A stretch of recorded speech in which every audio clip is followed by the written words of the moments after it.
it's still a very much a concept where we think about negatively. But it doesn't have to be that way because we act more appropriately, one should say, self-preservation. Something that allows us to achieve our goal. At the same time, the other theme that I wanted to talk about today was not only cooperation among human beings really brings about a better outcome, but at the same time, it has also been shown to be effective resource-wise. That means in terms of use of resources. Let's say, for example, natural resource. It is much more effective and efficient to cooperate in all sorts of manner, whether among human beings or among companies or among cooperation of any matter, of any substance is beneficial in terms of efficient use of resources. So that resources extends to even natural resources because at the end of it all, if you really think about it, we live on this planet and whatever we do is connected with use of natural resources. Every decision that we make is somehow connected to the use of raw materials present on Earth. One could make that connection very easily. In some sense, it is not very intuitive. In other sense, that connection has to be demonstrated.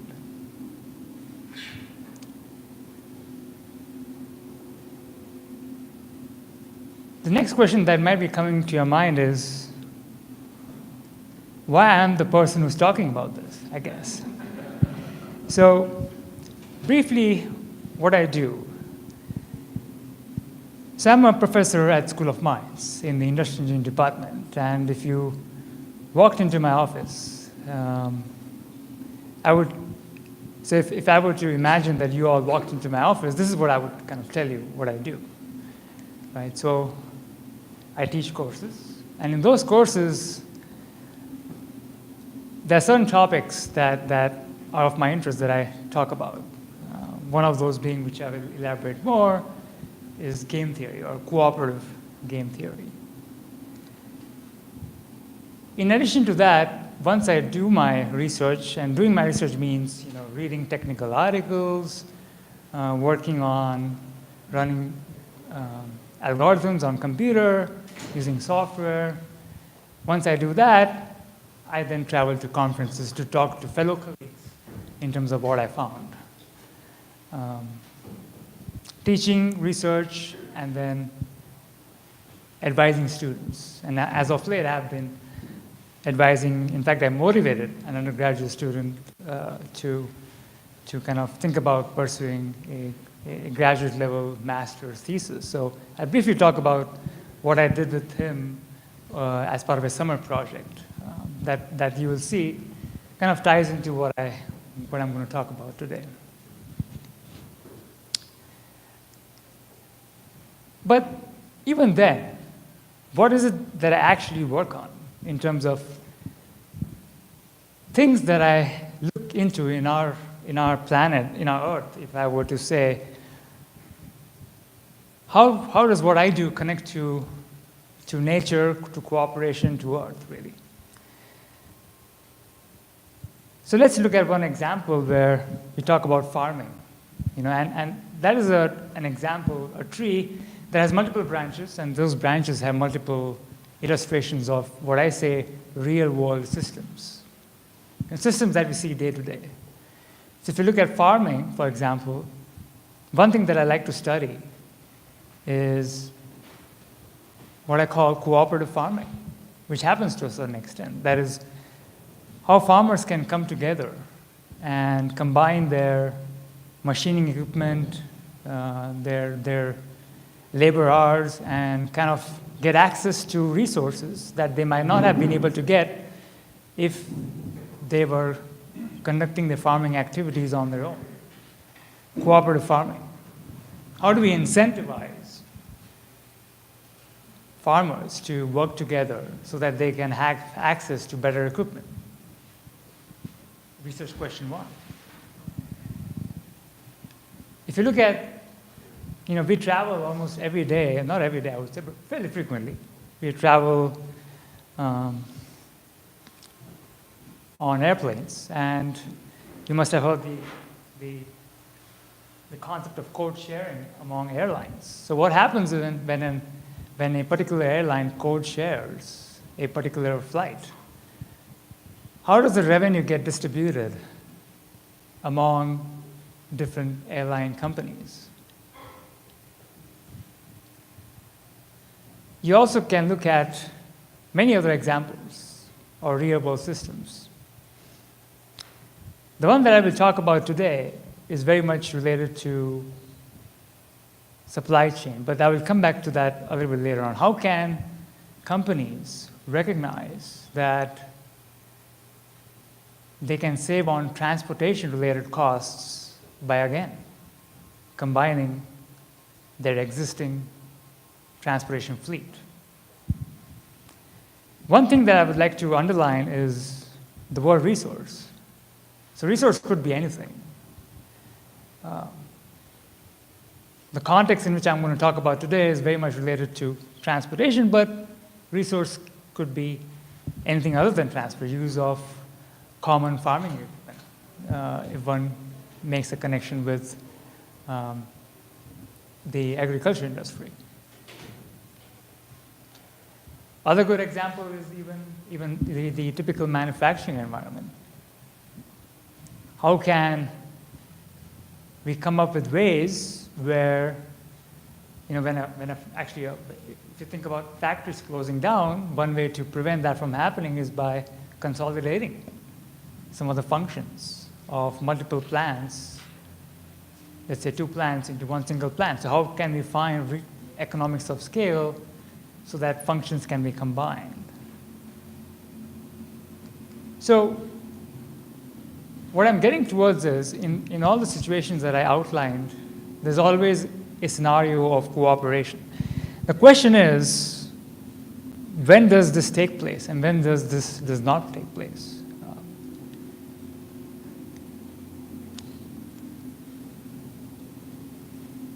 One thing that we as engineers do, and almost everybody agrees in the sense that, what is the best way that I could describe what I do, in terms of, because generally when you think about the word engineering, you think about very sophisticated mathematical algorithms and running complex softwares,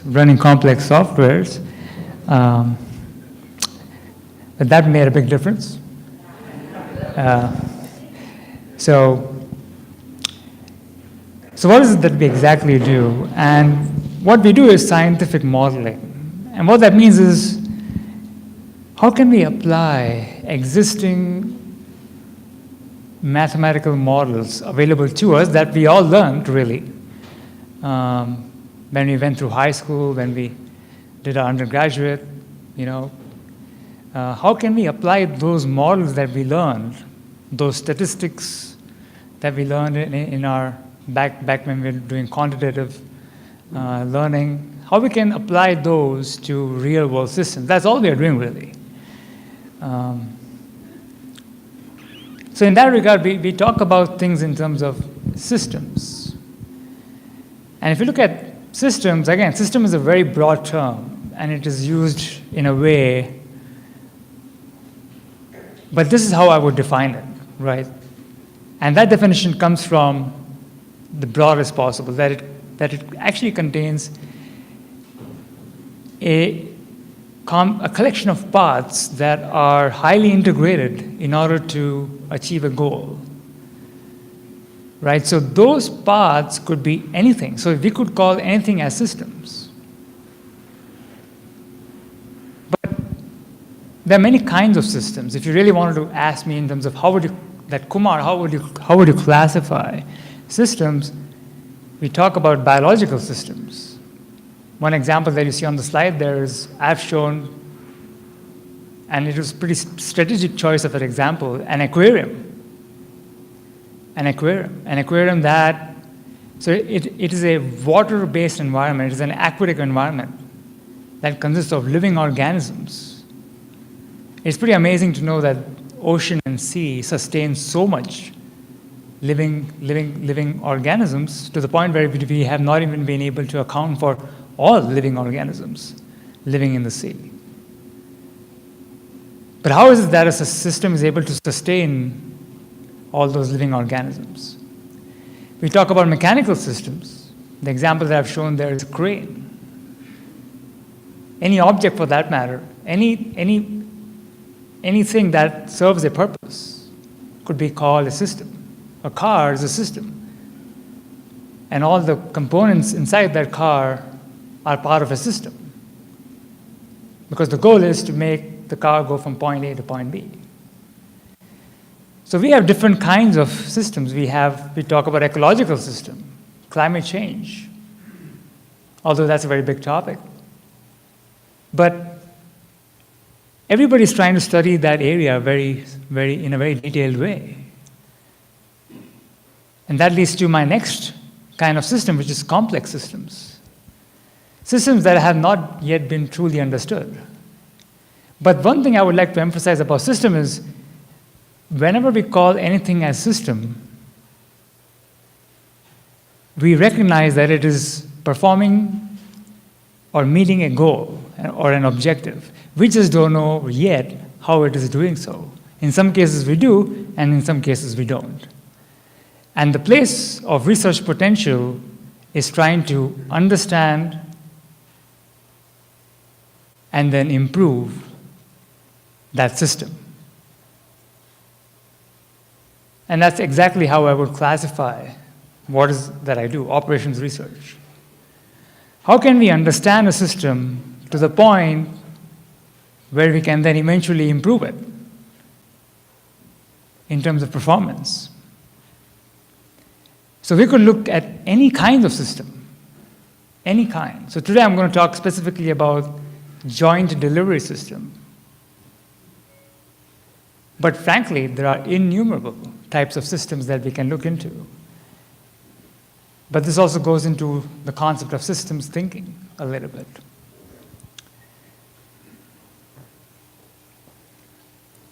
But more importantly, I would like to kind of, in fact, dive straight away to a very narrow example that will allow you, or all of us in fact, to get a sense of how can I demonstrate the importance of cooperating and not cooperating in a very specific example so that we keep within the scope.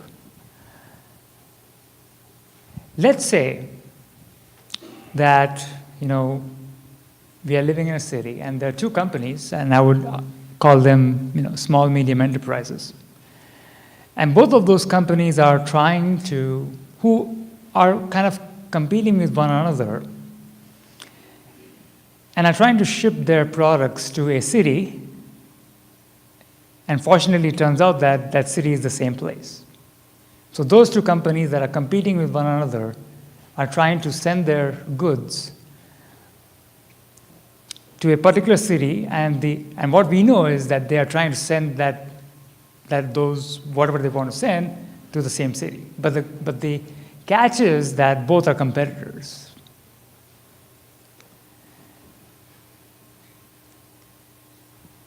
The question is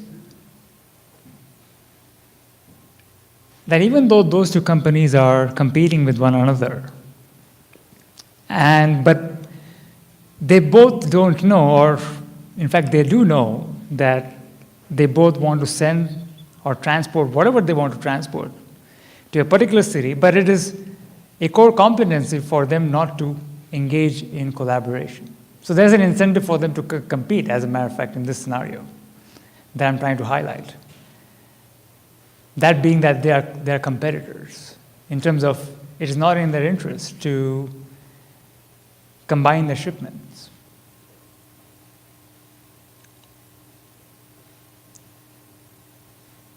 But is there a way to do it? Is there a way for them to send across, let's say, a bunch of pallets that contains their core competent product that they want to send to a particular city?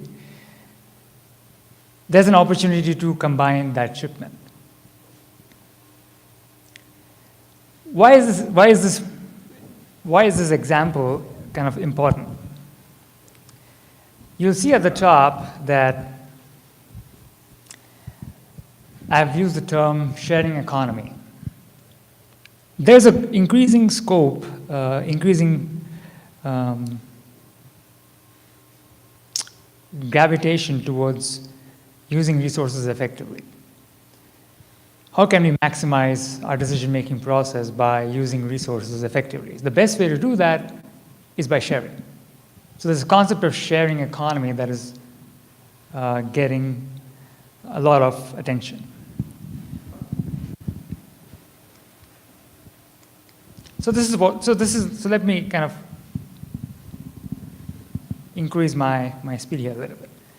What are the existing incentives available to the two managers who are working in those two companies? So let's look at what are the natural incentives that are present. Well, are there any monetary incentives present for the both companies to kind of combine their shipment and send it across to a city where both of them are trying to send it to the same destination? Is there a way to do that? Is there any ethical reason that might be present for that to happen? Or is there a community-based decision that could be made? Someone that not forces you, but kind of encourages you to make a decision that might be better for everybody. What I would like to emphasize today is informed decision making. That is, we actively choose to collaborate as opposed to compete, even though there might not be a situation to do so. So how would that play out? I would like to briefly touch upon two things, how we can bring in two theories. One is what I call primal leadership. And primal leadership is all about having a good understanding or having the wherewithal of emotional intelligence, which just means that you are aware of your emotional awareness. Being self-aware and then being in a process of managing your own behavior. So whenever we talk about management, we talk about managing others. Have we ever tried about managing ourselves? So that's where we need to think about emotional intelligence. How about we start managing ourselves? The possibilities are endless in terms of potential that we can unleash. We combine our self-management thinking to relationship management. What does that mean? Well, if you are aware of how you are being perceived by others, you can also use that to your advantage in terms of how you want to develop your relationship with your fellow colleagues. This quality of self-management is important for managers to have. The reason I bring this up is because I envision the primal leadership as a quality to be within every manager. I'm trying to get towards a point of cooperation. So try to envision how this leadership trait might help a human being with arriving towards a cooperative mindset. So the two managers in those two companies have to make a call. Would we be better off by sending our goods and services in a way that we know that we're sending them to the same place, and it might be better for us to actually combine those shipments?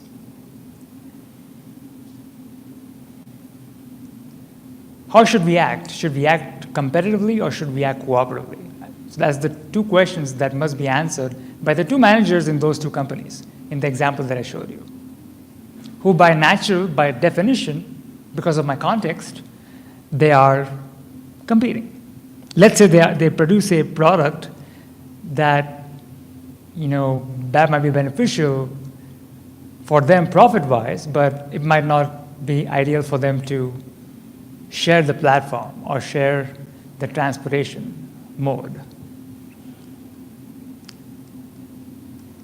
Two options. We either send the goods across using two fleets, using two trucks, or we combine them into one single truck. So I'm revealing a part of the answer right now. The part of the answer is, if they were competing, they would continue to act as they are acting right now. Send individual trucks across to the same city, or combine the two trucks into one truck. I'm kind of going over the concept of collaborative shipping in the area of logistics, slightly fast than I wanted to, but nevertheless. So here I will go slightly faster. So there's an incentive to cooperate, and this can be demonstrated, right? So I will not go too deep into numbers because of lack of time, but I would just like to acknowledge the following. By cooperating, there's an opportunity to save a certain amount of funds, right? And what you see on the slide right there is a bunch of allocations that have been worked out. But rest assured, I'll come back to the slide towards the end during the question and answer session, because I think it might take a little bit more time to explain this. But recognize that by combining the shipment, there's a cost that can be saved. And what you see towards the right, the number 513 represents the savings that would be gained by the two companies. But just keep that in mind for a second. So let's say that this did happen, that two companies decided to come together and say, we will combine our transportation by using a joint shipping system, and that would be a single truck. The question is, why is that beneficial?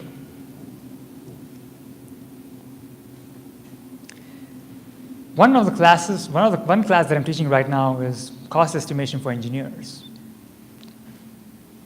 I have 59 students. They're the best damn students in the School of Mines, if I could say so.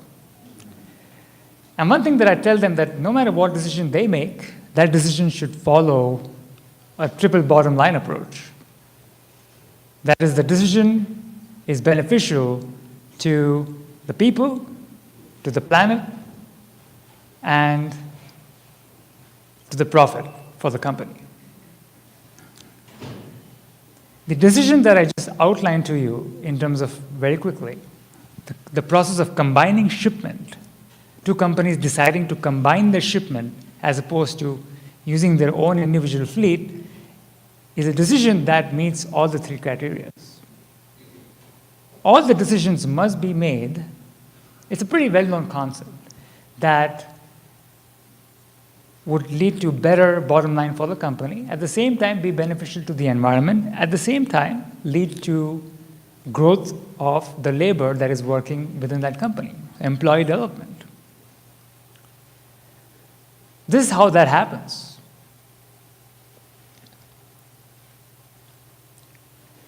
So by combining the shipment, what did happen? So what actually took place was the following.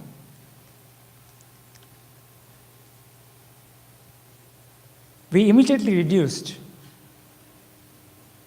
and this is a slightly simplistic example of what I talked about.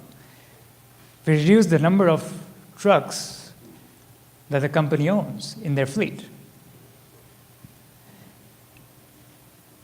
In some sense, we did contribute to the betterment of the environment. Well, all we did was combine our shipments. One could say, Kumar, all we did was combine shipments. Actually not. Even though we combined shipment, but in the bigger goal, we actually made a better decision for the environment. We reduced our congestion in our highways. What does that mean? So why is that important? Well, we reduced the travel time on the highways. That means people can go back to their homes much more quicker. You improve someone's life. You improve the standard of living.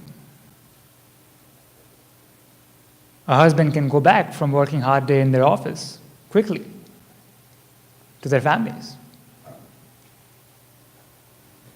By reducing the number of trucks that are traveling on the road, in some sense, you have contributed to safety too. You might have actually saved lives.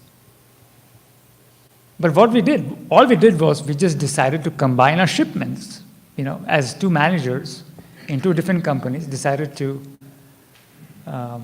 combine the shipment, and that's all they did. But these are the advantages that took place, that were really outside the scope of the actual decisions that were made. So this is what I'm referring to in terms of incentives that are present to cooperate, but that are not easily seen at the moment of decision making. But we need to see those as part of our thinking process, getting that cooperative mindset.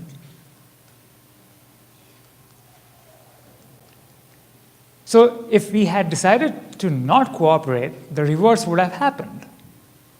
The question is, were there incentives present or not? Incentives were present, but maybe they were not seen by the managers. So we need to have, our managers have to have a sense of informed decision-making process where they educate themselves to recognize that if they decide to override their competitive character, then incentives can be seen, even though it might not be seen easily. So we have to break through that barrier by informed decision making. I found this good quote because I thought maybe this might come up, that Kumar, if cooperating is so easy, then everybody would have cooperated. And I agree with you. It is challenging to cooperate. It is one thing to decide to cooperate. It is the other to work together. And then it is another thing to not only work together, but get something accomplished. So every cooperation has these three levels that must happen to ensure future collaboration.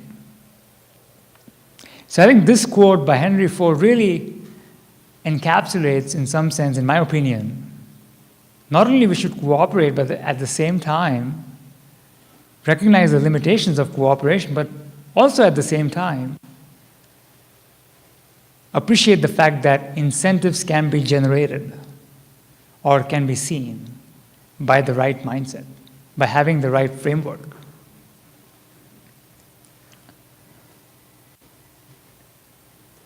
So what is a possible case of cooperation that I would like to make today? Well, by all means, by cooperating, we share our resources.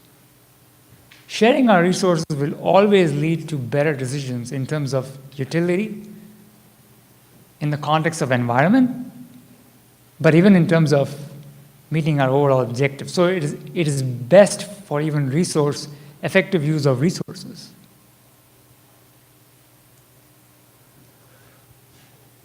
You will always notice that any successful company, any successful person, any successful organization, any successful entity for that matter, has some sort of an element of collaboration. Even companies like, you'll say, Pepsi or Coca-Cola, they end up actually acquiring new startups. Why? Well, because in some sense they would like to come up with a new product. One could argue that is a form of cooperation, that they would like to extend their line of thinking to innovate. So cooperation can be seen in different formations, in different forms, in different beings, but almost in every situation, cooperation must have taken place for anything to be successful. Finally, one thing that I would like to mention, from the context of informed decision making, education, getting a degree, that entire process should allow us to recognize and identify situations where we can cooperate. So, in the example that I talked about today, which I had to go over slightly fast, was the fact that collaborative shipping was a better option than shipping individually by the two companies, even though they were competitors. That was a small scale example. But in almost any other example, and we could talk about it even after our presentation, in any situation, you can actually find an opportunity to collaborate. And going back to my second slide where I talked about these are the problems that I work on, that's pretty much what I do in terms of my research activity. Are there places where we could actually come up with cost savings for that matter? Where we can, unseemingly, it might look like there's no place for cooperation, but actually there is.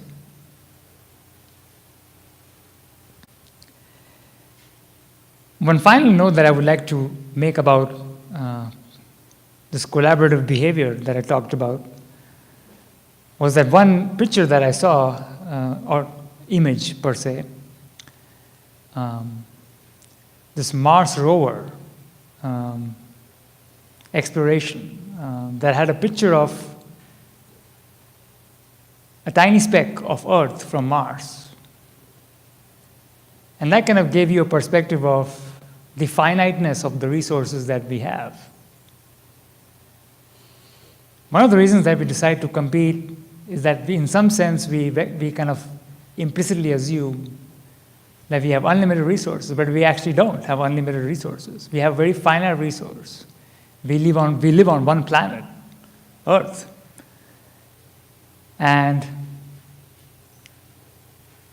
in that regard, we should always develop systems, develop procedures, develop our thinking where we are trying to effectively use whatever we have at our disposal.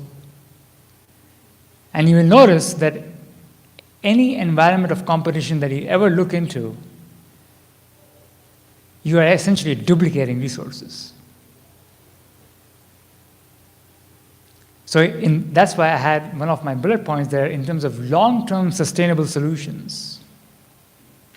You need to cooperate. And that is the core principle even behind the climate agreement, where everybody realizes the only way that we can reduce our carbon emissions is by all nations coming together. Because for any long-term sustainable solution,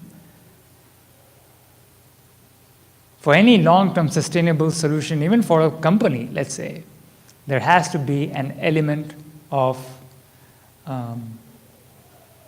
cooperation, collaboration, where we are willing to work with others.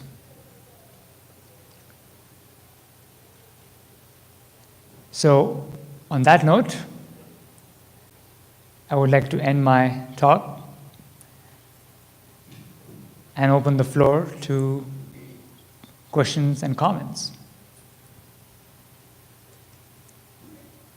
And I'd be more than happy to go back to slides if I've been too fast there. So I tell my students that you could literally ask me anything, questions that might not even be pertaining to the content being taught in the class. So I'm really open to any kind of questioning. I have a question.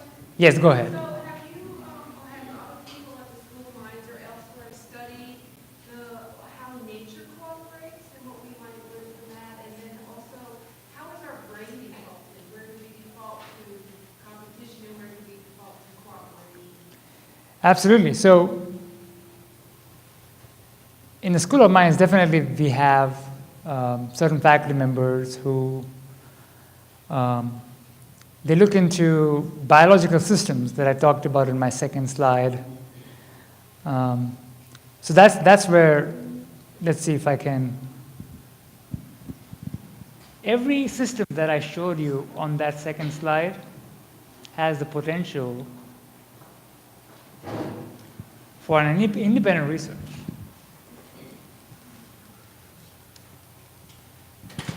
Has a potential for an independent research that could be done. So the one that you highlighted in your question was biological systems. And you could find plenty of examples in the natural environment. For example, wild animals, really, hunting in herds. The most like classical example of cooperation.